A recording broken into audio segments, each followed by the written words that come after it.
अस्सलाम वालेकुम, welcome back another part. And इस पार्ट में हम समझने वाले हैं द इवनिंग स्टार्ट के बारे में। जैसे हमने मॉर्निंग स्टार्ट के बारे में समझा था, जो कि मार्केट जब नीचे जा रही होती है तो ऊपर जाने के लिए पुश करता है, जैसे ये पैटर्न देखने को मिलता है। इसी तरीके से जहाँ पे है बियर्स के लिए एक पैटर्न है जो कि उसका बिल्कुल उल्टा होता है। यहाँ पे हम उसको कहते हैं इवनिंग स्टार, जहाँ पे मार्केट जो है ना टोटली क्रैश होता है, नीचे जाता है। अब ये किस तरीके से काम करते हैं इसको हम यहाँ पे समझते हैं। सबसे पहले ये पैटर्न बनता कैसे ये आपने समझना है। सबसे पहले यहाँ पे हमारी एक ग्रीन कैंडल बनती है, एक बहुत ही स्ट्रांग वाली ग्रीन कैंडल बनती है। और उसके बाद यहाँ पे जो हमारी एक कैंडल बनती है, ये सम टाइम स्प्रिंग टॉप भी हो सकता है, सम टाइम डोजी भी बन सकता है, सम टाइम हैमर की तरह भी ये कैंडल बनती है। It doesn't matter. Some time ये सिर्फ थोड़ी सी बॉडी होती है एंड एक शेडो की तरह यहाँ पे कुछ भी नहीं बनता, एक सिर्फ कैंडल बनती है। इसमें जो मेन चीजें आपने देखनी है वो तीन होती हैं। सबसे पहले यहाँ पे हमारी ग्रीन कैंडल देखने को मिलती है। उसके बाद यहाँ पे जो आपको लोग कहते हैं कि यहाँ पे गैप अप ओपन होना चाहिए, ये सम टाइम हो सम टाइम ना भी हो तो भी कोई इशू नहीं है, क्योंकि क्रिप्टो मार्केट में गैप तो होता ही नहीं है।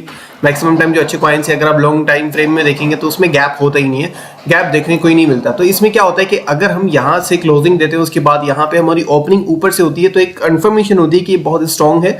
और उसके बाद यहाँ पे जो हमारी सेकंड ओपनिंग होती है वो भी नीचे से होती है, तो फिर ये स्ट्रांग आप समझ लें कि एक स्ट्रांग तरीके से हो सकता है। एंड उसके बाद अपनी जो सेकंड चीज ध्यान में रखनी है वो ये कि इसकी जो बॉडी है, इसका जो 50% है, इसके नीचे इसकी क्लोजिंग होनी चाहिए। मतलब जो हमारी थर्ड कैंडल है वो यहाँ से स्टार्ट होकर यहाँ पे क्लोज ना हो जाए, वो थोड़ा सा नीचे जाके इसकी 50% तक तो जाके लाजमी क्लोज होनी चाहिए, ताकि पता चले कि जो बियर्स मार्केट के अंदर एंटर हुए वो थोड़ी सी ज्यादा स्ट्रांग है। और ये जितनी भी ज्यादा नीचे जाके क्लोज होगी उतना हमें कंफर्मेशन होगी कि ये ज्यादा स्ट्रांग है बियर्स मार्केट को लेके। एंड जो इंपॉर्टेंट चीज आपने देखनी है वो यहाँ पे रेजिस्टेंस है, क्योंकि मैक्सिमम लोगों को नहीं दिखता तो मैक्सिमम सेलिंग नहीं होती, मैक्सिमम जो बियर्स है वो मार्केट के अंदर एंटर नहीं होते। तो आपने रेजिस्टेंस को देखना है, अगर रेजिस्टेंस है तो एक कंफर्मेशन है जो कि एक प्लस पॉइंट बनता है, अदरवाइज आपको थोड़ा सा रिस्क लेके इस पैटर्न को यूज करना पड़ेगा। अब ये किस तरीके से काम करता है, मार्केट जैसे ऊपर जाती है, जैसे हम टोटली बियरिश कैंडलस्टिक पैटर्न्स के बारे में समझ रहे हैं, तो मार्केट जैसे ऊपर जा रही होती है और जैसे हमें ये पैटर्न देखने को मिलता है, मार्केट सडनली ड्रॉप होना स्टार्ट हो जाती है और मार्केट क्रैश होती है। अब ये किस तरीके से काम करते हैं उसको हम चार्ट पे समझते हैं। सबसे पहले हम यहाँ पे देखेंगे मार्केट यहाँ पे ऊपर जाना स्टार्ट हो चुकी है, तो और यहाँ से ऊपर जा रही तो हम यहाँ पे हमें एक रेजिस्टेंस देखने को मिला। एंड रेजिस्टेंस पे ही हमें यहाँ पे एक इवनिंग स्टार देखने को मिल गया। यहाँ पे हमारी ग्रीन कैंडल है, उसके बाद यहाँ पे हमारा एक सेकंड कैंडल जो कि ऑलमोस्ट डोजी की तरह ही दिख रही है एंड हैमर की तरह भी दिख रही है, आई थिंक सो। एंड उसके बाद हमारे पास यहाँ पे रेड कैंडल है जो कि इसकी 50% की डाउन से जाके क्लोजिंग दी है। तो इसको हम कंप्लीट इवनिंग स्टार समझ सकते हैं। एंट्री हमारी कहाँ पे होगी, सिंपली हम एंट्री यहाँ से लेते हैं। इसका जो हाई है, सॉरी, जो हमारा स्टॉप लॉस होगा वो हाई के ऊपर होगा। अगर हमारा रेजिस्टेंस ऊपर आता है तो हम रेजिस्टेंस के अकॉर्डिंग थोड़ा सी इसका जो स्टॉप लॉस है वो थोड़ा सा ऊपर कर देंगे। अगर और भी रिस्क ले सकते हैं तो थोड़ा सा नेक्स्ट हाई पे भी हम कर सकते हैं, लेकिन हमारा जो मेन रेजिस्टेंस वो यही है, तो इसी के अकॉर्डिंग हम यहाँ पे चल लेते हैं।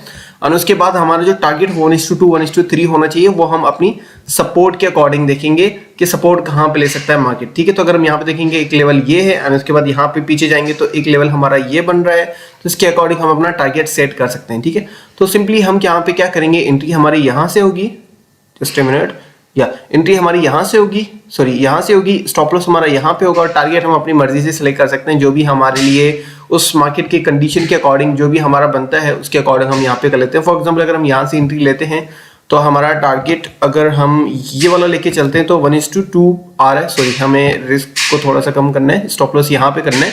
तो अगर इसके अकॉर्डिंग चलते हैं तो 1:4 हमारा रिस्क रिवार्ड रेशियो आ रहा है, जो कि बहुत ही अमेजिंग है। अगर ऐसा रिस्क रिवार्ड रेशियो मुझे किसी भी ट्रेड में देखने को मिलता है तो फौरन से एंटर हो जाओ, तो बेशक उसके स्टॉप लॉस सेट होने के चांसेस ज्यादा हो जाए, लेकिन फिर भी मैं ऐसा ट्रेड मिस नहीं करता, क्योंकि यहाँ पे रिस्क रिवार्ड रेशियो बहुत ज्यादा 1:4 एक बहुत ही अच्छा रिस्क रिवार्ड रेशियो होता है। और समटाइम मैं रिस्क ज्यादा इसलिए लेता हूँ ऐसी पोजिशंस में, ऐसे जो मौकों पे मौका होते ही फायदा उठाने के लिए। ठीक है, तो अगर ऐसा मौके पे आप सही तरीके से अपने रिस्क को मिनिमाइज कर लेते हैं फिर आप अच्छे से ट्रेड्स ले सकते हैं। समटाइम क्या होता है, आपको प्रोफेशनल ट्रेडर बनने की जरूरत नहीं है, आपको कोई 100% एक्यूरेसी वाला माइंडसेट नहीं चाहिए, आपको सिर्फ स्ट्रैटेजी चाहिए। स्ट्रैटेजी फेल भी होती है, काम भी करती है, जो स्ट्रैटेजी हो ज्यादा टाइम काम करे, 80% वो काम करे, 20% फेल हो, आप मार्केट में सक्सेसफुली काम कर सकते हैं। कोई भी ऐसी स्ट्रैटेजी नहीं जो 100% काम करे।